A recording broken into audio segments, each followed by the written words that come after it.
Hey, have you ever sat down at your workspace and been totally blank and wondered, what am I supposed to work on? This is gonna help you really get ahead. Hey guys, Peter Burchfield here. You're watching Prepare to Go There.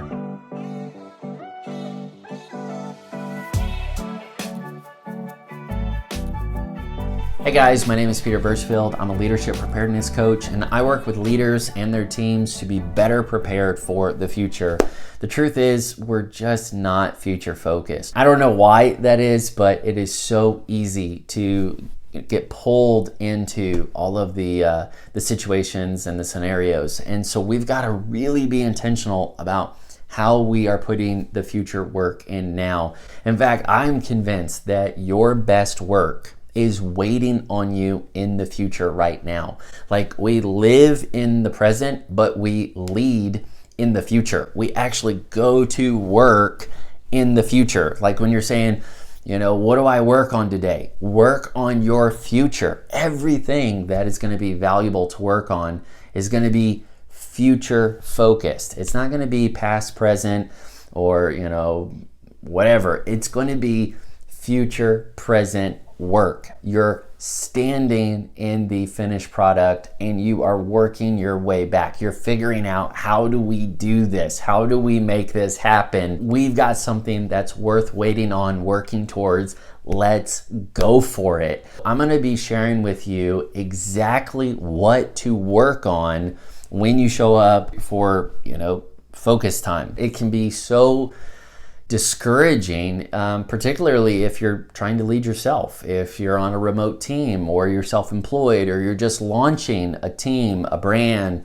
a community, a company, a movement, and you've got this, passion inside, but you're figuring out, how do you explain it? How do you brand it? How do you, build a team around it? How do you give legs to it, so to speak, and let it start running on its own?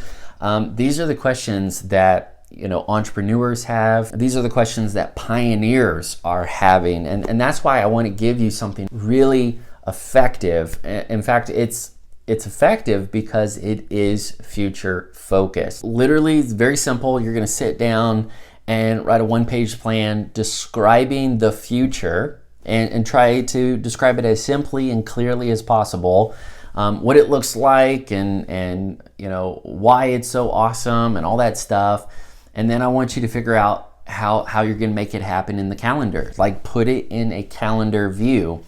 And then when you show up to work, you are going to be future focused. Now it's not a matter of trying to come up with something to say, come up with something to work on, come up with something to do. The mindset is different. The mindset is, how am I getting ready for that moment? How am I getting ready for that opportunity? How am I getting ready for that future? You say, well, Peter, it hasn't happened yet, so it's not like there's any rush. You have to think of it like it is a real appointment on your calendar. The same way you would say, we're going on a vacation, and you put it on the calendar and you made a commitment.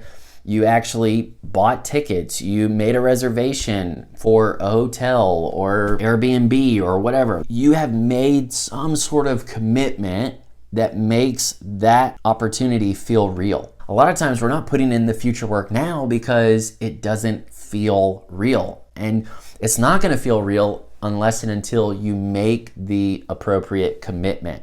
Whenever you make that corresponding commitment, then you start saying, oh wow, this feels real. I remember when I got engaged to my wife and I was making big steps towards marriage, it started feeling real. I started getting really excited to really go for it, build and grow my life with my best friend, for the rest of my life. You're saying, okay, I've already kind of experienced and explored what is a worthy goal, so to speak, and now I'm going to commit to it. I'm going to put the work in for it.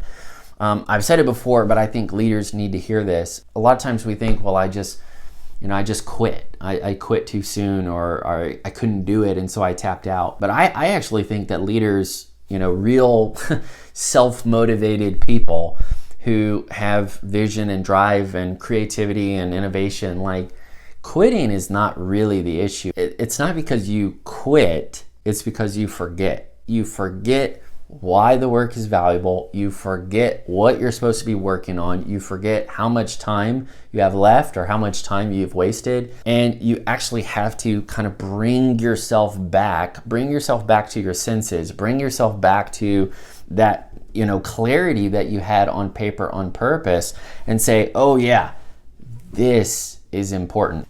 Big dreams are not going to happen one time or, in one session or one go or one round. You're going to have to revisit and rework and, level up again and again. And so it takes that kind of future focus for us as leaders to pioneer the future. I want to encourage you to stay future focused. Don't just settle where you are, but I want to encourage you to pioneer this upcoming year. Set your sights higher again so that way you can experience all those things that you've been excited about on the inside. If you found this content valuable, please like and share and subscribe. This is a coaching community that's going to help you prepare to go there.